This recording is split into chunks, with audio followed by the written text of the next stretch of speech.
Perguntar uma coisa que você uma vez tirou onda comigo e agora você vai ter que responder sobre isso. Eu já sei o que você vai falar. Ai, que salvação. Tô lá um dia conversando com o Flávio. Flávio, por que você não tem seu jato? Aí ele me descascou. Boa. Jato isso, jato aquilo. Aí eu falei, mas esse relógio no seu braço? Ele falou assim que gasta muito dinheiro. Aí eu falei, mas esse relógio seu aí também é uma escolha sua. Bati a boca com ele. Ele foi um cara que eu assisti um vídeo dele, eu acho que a Bárbara tem razão. Eu acho que você pode, isso eu só acho, tá? Sua vida vá cuidar dela e você faz o que você acha. Você já tá fazendo bem, inclusive. Cenas como aquela me marcou muito. Uhum. Aquela cena, você indo por um jato e escreveu assim, ó, eu gravei a tela. Se as decisões que você tomar der certo, todo mundo ganha. E o contrário também é verdadeiro. Aí ele e a família indo para um jato. Uhum. Eu vi aquele vídeo, eu gravei e falei antes de conhecer ele. Respirei e falei assim, eu vou viver exatamente isso. Eu não aceito viver menos que esse cara tá fazendo aqui e falando. Eu não sabia que ele, por questões de lógica financeira, é melhor ser investido do que comprar um jato mesmo, eu entendo. É melhor fretar. É melhor fretar. Só que aí, ele comprou um jato agora e gastou uma pá de dinheiro e eu fiquei assistindo aquela cena. Uhum. Eu queria saber como é que foi seu destravar. Muito interessante falar sobre isso. Olha só, eu não ando de aviação comercial dentro do Brasil, nos Estados Unidos e da Europa. Aliás, na América do Sul, nos Estados Unidos e na Europa desde 2010, 2011. Eu tenho alguns marcos na minha vida. Eu lembro que foi em 1990, eu fui num churrasco na casa de um tio e a Luciana foi encontrar comigo em Copacabana. A gente namorava e a gente foi nesse churrasco. Então a gente saiu de lá 11 horas da manhã para esse churrasco. E aí fomos para a Avenida Atlântica esperar um ônibus. A Avenida Atlântica é aquela rua da praia em Copacabana. Pegar um ônibus. E a gente esperou meia hora, 40 minutos, uma hora e aquele ônibus não chegava, 1h30 a gente esperando, já com fome.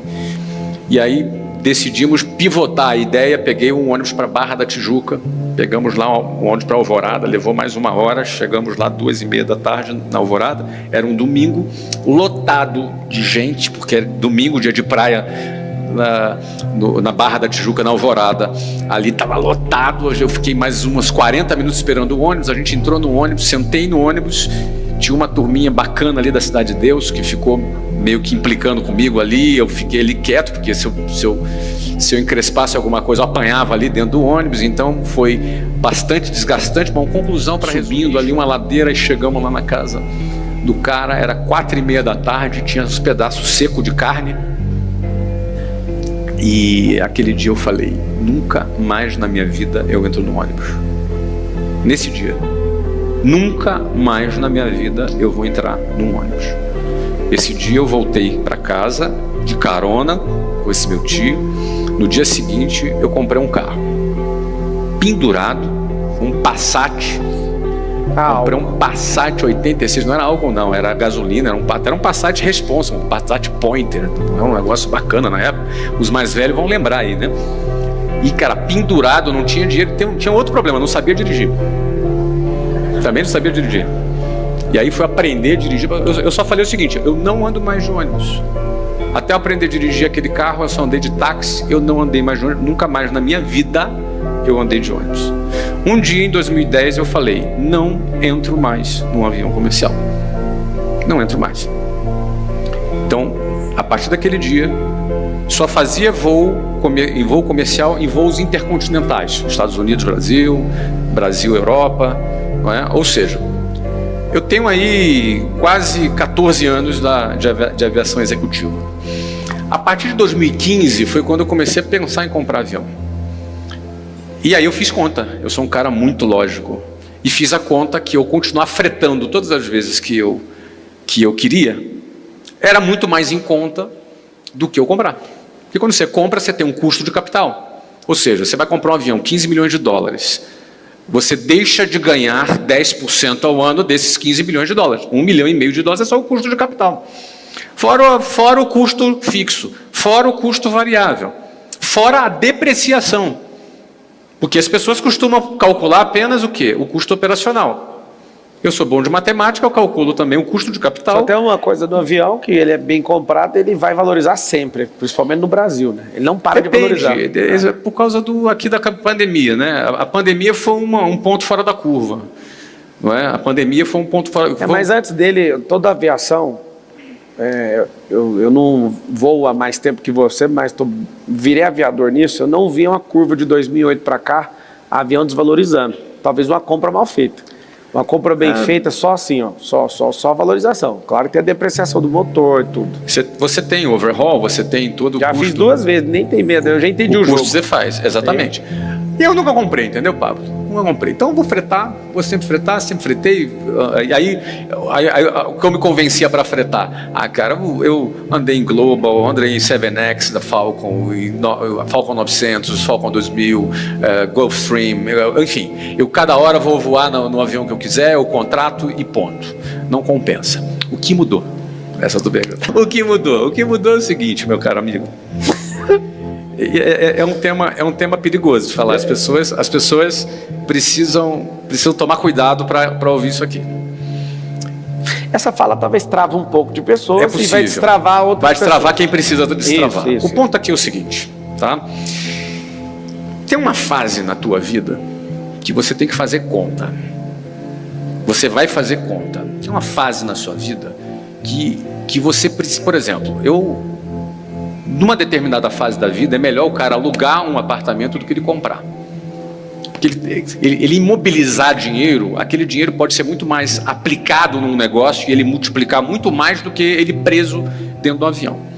De um apartamento. Tá? Então, tem uma fase na sua vida que é assim, que você precisa fazer um cálculo para ver qual é a atitude que tu vai ter para que você gere mais riqueza e esse acúmulo de riqueza. Só que tem um ponto. Esse acúmulo de riqueza é para quê? Para que serve esse acúmulo de riqueza? Para que é? Acúmulo de riqueza é para quê? Número 1, para você beneficiar a sua família. Você trabalha pelo teu filho, pela sua mulher, pelo seu filho, pela sua família. Então, você tem que equacionar o que eu quero deixar para o meu filho. Eu quero deixar o suficiente para ele ter uma vida boa, mas que ele precise trabalhar. Que ele não fique um parasita de herança. Então, eu vou ter um planejamento sucessório. Então, parte da riqueza que tu constrói é para um planejamento sucessório. Outra parte da riqueza que você constrói é para você investir, doar e apoiar causas que você acredita. Eu estou falando o meu método, tá? Não sou dono da verdade. Então, eu pretendo investir, doar, gastar minha riqueza com causas que eu acredito. Podem ser causas sociais, podem ser causas espirituais, podem ser causas de qualquer natureza que faça parte daquilo que você acredita. Então, um segundo pedaço da riqueza que eu construo é para apoiar aquilo que eu acredito, para a humanidade, para legado que eu quero. E uma terceira parte é para eu desfrutar. Uma terceira parte é para eu desfrutar. Então, se eu no meu planejamento sucessório, eu tenho 52 anos, pretendo viver algum tempo ainda na vida. Se eu já tenho equacionado o meu planejamento sucessório para a minha família e já tenho equacionado o que eu estou disposto a investir e doar para causas que eu acredito, todo o restante dessa riqueza que eu construí e continuo construindo, eu ainda não consegui, eu não quero parecer arrogante, mas eu vou continuar a minha construção aqui, né? Eu ainda não consegui gastar mais do que eu produzo de dinheiro todos os anos. Eu ainda produzo muito mais do que gasto, mesmo com tudo que eu gasto. Mas ainda assim, se eu já fiz o meu planejamento sucessório, se eu já fiz o meu planejamento para apoiar ou doar dinheiro para as causas que eu acredito, 100% desse outro dinheiro, se sobrar no dia que eu morrer, é fracasso.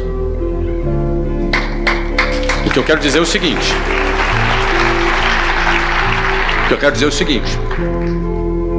Esse dinheiro tem que ser zero. Eu tenho que terminar a vida com zero. Porque se eu já fiz um planejamento sucessório, se eu já fiz um planejamento... É forte, né? Se eu já fiz um planejamento sucessório, se eu já fiz um planejamento de doação para as causas que eu acredito, qualquer dinheiro que sobre na minha conta no dia da minha morte é fracasso. É desfrute que eu não tive. Nesse ponto, o que significa dizer A partir de uma fase da vida, e tomem cuidado para entender isso que eu estou falando, porque talvez você não, muito provavelmente você não está nessa fase, eu já estou. A partir de uma determinada fase da vida, a meta é terminar com zero. Então isso significa o seguinte: eu preciso transformar toda a riqueza que eu crio em alguma coisa que eu vou desfrutar. Então a partir desse ponto, o cálculo para mim agora não importa. Então eu comprei um avião, mesmo sabendo que se o dinheiro tivesse aplicado e eu estivesse fretando, seria mais barato, porque eu quero me dar ao luxo de ter a exclusividade que eu quero ter a disponibilidade na hora que eu quiser ter, a máquina que eu quiser ter, da maneira que eu quiser ter, custe o que custar. Então eu entrei numa fase de um tempo para cá, obrigado. Eu entrei numa fase de um tempo para cá, eu andei adquirindo várias coisas recentemente que tem a finalidade, que é uma das finalidades que eu tenho na minha vida, que é desfrutar a minha vida ao lado das pessoas que eu amo. Então, agora, essa conta, que sempre foi muito importante para mim numa fase anterior, nessa fase agora, ela não é mais importante. Doeu, mas saiu. Doeu, mas saiu. Eu queria a resposta assim, uns 5 minutos para dar a resposta. Sabe por quê? Porque doeu nele. Ele já tinha o dinheiro. E é por isso que eu estava enchendo o saco aqui. Ele já tinha o dinheiro, mas não tinha a crença. Ele demorou a construir isso aí. Ele já tinha o dinheiro para fazer. Não, mas são fases, cara. Eu sei que é fase. É a fase que você dá o braço a torcer. Não, mas não é dar o braço a torcer. Não, cara, eu sei, por incrível que pareça, cara, quando você tem muita... Sabe aquele cara que junta dinheiro, junta? É importante o cara estar focado no acúmulo, entendeu? A transição do cara que junta para o cara pensar assim, agora o meu objetivo é torrar isso aqui, nossa, a transição é uma mudança muito radical, entendeu? Eu estava lá em Tem um Dallas. livro assim, Morra com Zero. Você está influenciando muita gente. Eu só tenho um cuidado com isso aí, eu acho massa a história do Morra com Zero. Eu só tenho um cuidado que eu quero dar para todo mundo não entrar por um caminho achando que esse caminho é a diversão. Tem um viés, às vezes, comunista de não querer deixar nada para filho, não deixar legado e resolver com isso, ou então doar toda a sua fortuna. Eu tenho pensado diferente, tá? Só mais você ter uma causa que é automatizada e que faz gente prosperar. Eu sou mais você desfrutar a vida desde o começo, mesmo passando dificuldade. Porque depois, tendo muito dinheiro, você vai arrepender de cada coisa que você não fez. Tem um restaurante que eu tive covardia de levar a Carol, e no dia que eu prosperei, falei, vou levar, o restaurante tinha fechado, quebrado. Sabe, só se eu ir lá e montar o mesmo restaurante para dar o prazer para ela. Um dia ela falou, ontem eu entrei de sócio num loteamento do lugar onde ela queria ficar hospedada. Eu nunca tive coragem de ir lá. E tinha o dinheiro, mas não tinha a crença. Deixa eu te falar uma coisa, se você tem os códigos para prosperar, não há regra para nada não. Agora, não seja um aventureiro sem os códigos para sair numa aventura querendo quebrar tudo. Aí você vai quebrar. Isso aí não é isso que eu estou falando. Esse é o perigo quando a gente fala sobre esse assunto. Eu vi que você tomou esse cuidado. Eu tomo muito esse cuidado porque, por exemplo, Pablo, eu lembro que eu abri minha empresa com um cheque especial de 12%, eu tinha 23 anos. E você não recomenda para ninguém. Eu não recomendo para ninguém, mas faria de novo. Pois é, mas se você recomenda isso, a pessoa surta, porque ela vai dar errado. Tem gente que surta, a gente precisa ter responsabilidade, mas foi o que eu fiz, é a minha história. Por exemplo, eu abri a segunda filial no cheque especial em São Paulo. E depois que eu abri a segunda filial no cheque especial, eu comprei um apartamento do cheque especial também. Aí viciou. E aí o que acontece? Aí depois eu, paguei geral. Eu me garantia. Vai fazer isso sem se garantir. Vai fazer isso sem vender. Eu gerava receita. Eu para contar esse tipo de situação, eu tenho muito cuidado. Por quê? Porque às vezes o cara ouve a gente falando aqui, já sei, cheque especial. Aí se ferra. Você entendeu? Então tem que tomar muito cuidado. Você tem que ter a ferramenta. Eu fui um cara que cresci muito rápido, com 23, 24, 25, muito rápido. Entendeu? Mas eu tinha a ferramenta. Eu tinha uma máquina de geração de receita, de venda. Sempre foi a minha fortaleza, entendeu? Então tem que tomar muito cuidado com esse ponto. Agora, sempre fui também muito matemático, né? Não faça uma dívida que essa dívida não se paga automaticamente ou não te obriga a trabalhar a ponto da energia que você está gerando com essa obrigação pagar essa conta automaticamente. Ou é você produzindo, uma tecnologia produzindo, ou um grupo de pessoas produzindo. Nunca faça isso. Mas o recado que eu dou sendo alguém que aprendeu muito com o cara que está sentado aqui do lado, é que às vezes não precisa demorar tanto assim. Porque meu filho quer que eu compre um carro. Sabe qual conta que eu falo para ele? Ele quer uma Bugatti Chiron. Eu falo para ele, esse dinheiro no banco, por ano, é milhões. Então não faz sentido. Aí ele falou assim, mas tudo que você fala que você vai fazer, você faz. É só você querer fazer. O dinheiro é o de menos.